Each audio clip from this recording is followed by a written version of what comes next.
Savez-vous cogner des clous?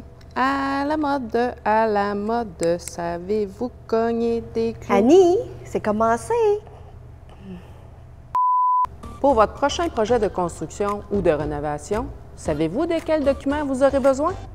Prenez 2 minutes avec nous, on démystifie ensemble le monde des permis.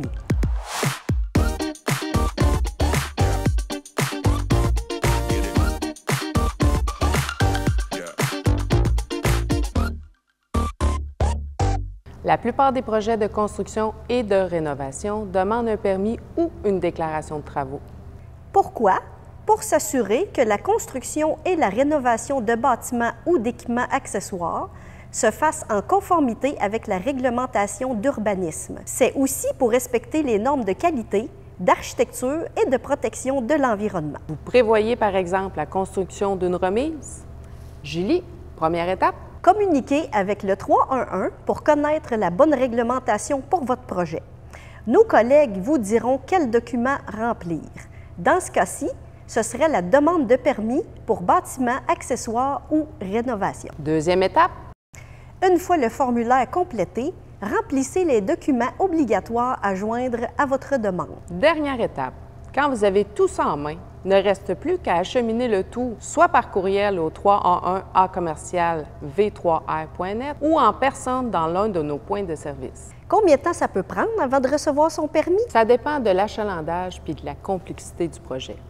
Le délai peut varier de 5 à 45 jours ouvrables. Après vos travaux, un membre de notre équipe passera vérifier la conformité du projet en lien avec le permis octroyé. Si tout est beau, le permis sera fermé et classé. Et si les travaux sont non conformes? On vous émet un avis de correction pour vous laisser le temps de corriger le tir et on fait le suivi avec vous.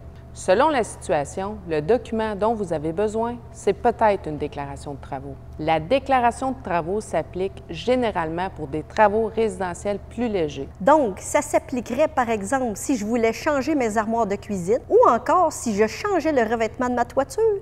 Exactement.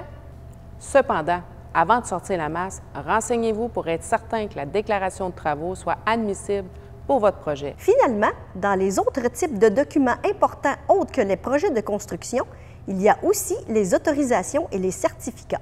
Par exemple, si j'ai besoin de faire abattre un arbre sur ma propriété, ça te prend un certificat d'abattage. Voilà!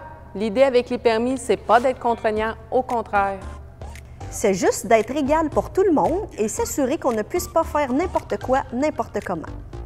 Si vous doutez du document dont vous avez besoin, appelez-nous au 311. Ça nous fera plaisir de répondre à vos questions. Bons travaux!